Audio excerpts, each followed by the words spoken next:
Moving on to long ball number 2 for Friday, April 11th. CONCACAF Champions Cup midweek action.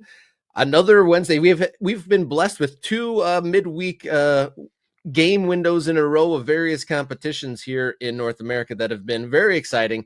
Vancouver win late, as does Inter Miami, and fireworks in both of these games, Jason. Yeah, I stayed up and watched Inter Miami and LAFC, and wow, that got my full value out of that one. That's worth staying. It's not always staying up late on these games, but that one was worth it. No, absolutely. That was 100% worth it. It was testy. It was contentious. It had a goal taken off the board from a quick free kick restart by Messi.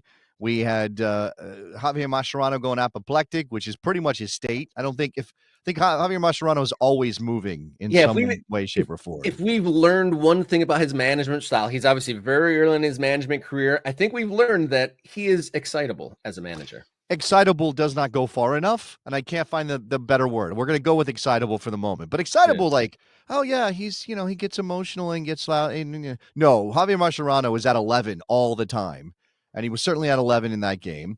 You had David Beckham there lurking in the background as things were going down. Lionel Messi scores a very Lionel Messi goal. Then we get the penalty, which is just such a tough way for LAFC to lose, Rob, that there's just this moment when the ball's falling out of the sky. You didn't get the clearance right in the first place. Let's be clear about that. The ball is falling out of the sky, and two LAFC players bump into one another, the two center backs, Long and Marlon, and the ball just hits Marlon's hand, and now we're going to the spot. I mean, it's so silly. And then obviously Denis Bouanga had chances to actually win it for LAFC and couldn't do it. Bouanga was a fun watch. I really enjoyed what he was doing, and he's definitely getting up to full speed this year. That's pretty clear and obvious. And then more than just a little bit of a push and shove at the end there was some real wrestling and fighting going on. Again, Marlon was not happy. He dumps Messi on a potential breakaway for Lionel Messi. By the way, at one point there was also a foot race. I don't know who it was on LAFC, but a foot race between Lionel Messi and an LAFC player when LA was pushing for a goal. Messi's still on the field.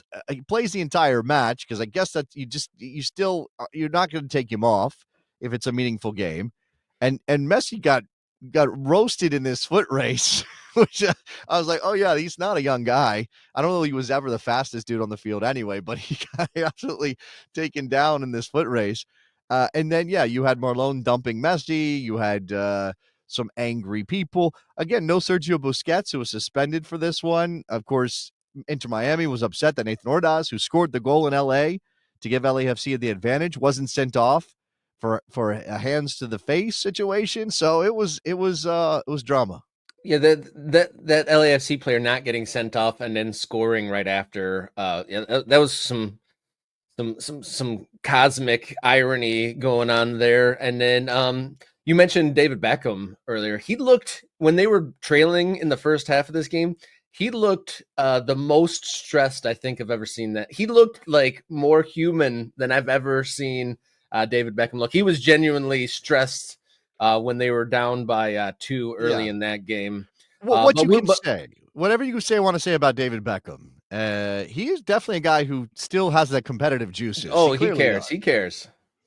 But we should not move on without honoring the accomplishments of the Vancouver Whitecaps. They are leading the way in Major League Soccer, and they've advanced in CONCACAF Champions Cup. Son of Berhalter and Blackman coming up with late ones. It looked like they'd blown it late to Pumas, and then they get the additional extra time winner to come away with a victory that probably not too many folks saw coming. I think we thought that the Mexican side was going to do the traditional second leg, put the foot down on the gas pedal, but we had a precedent. We had a precedent because Vancouver did this in the last round. They did it to Monterrey. They drew at home and they went on the road and they drew on the road.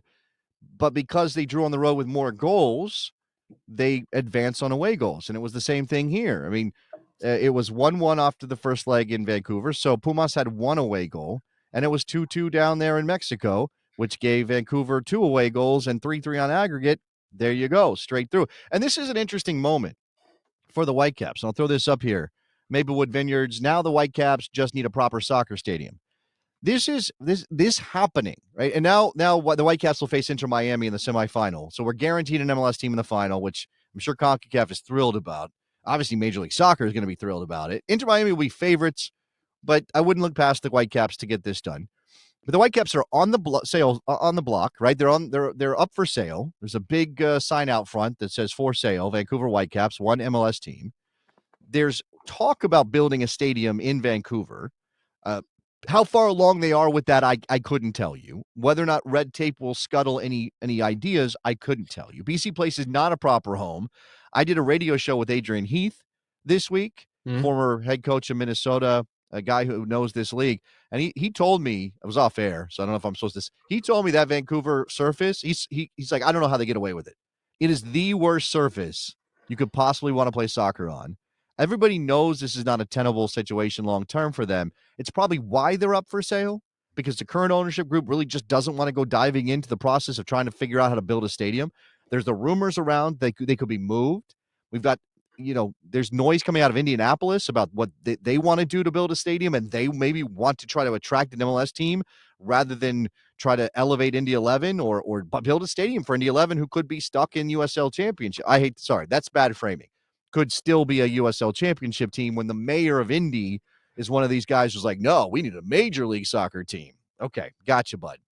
So I don't know. This run, does it have any impact on the Whitecaps getting their situation sorted in Vancouver so they don't get moved, because nobody wants to see clubs move? This has the feeling of 5 years in the future, us looking back like, wasn't that a nice way to end it in Vancouver when they went on that heroic run? But I don't want to, have any preliminary funerals there. But we shall see what happens with Vancouver. CONCACAF Champions Cup semifinal, first leg, Wednesday, April 23rd and 24th. Tigres versus Cruz Azul, and Vancouver versus Inter Miami.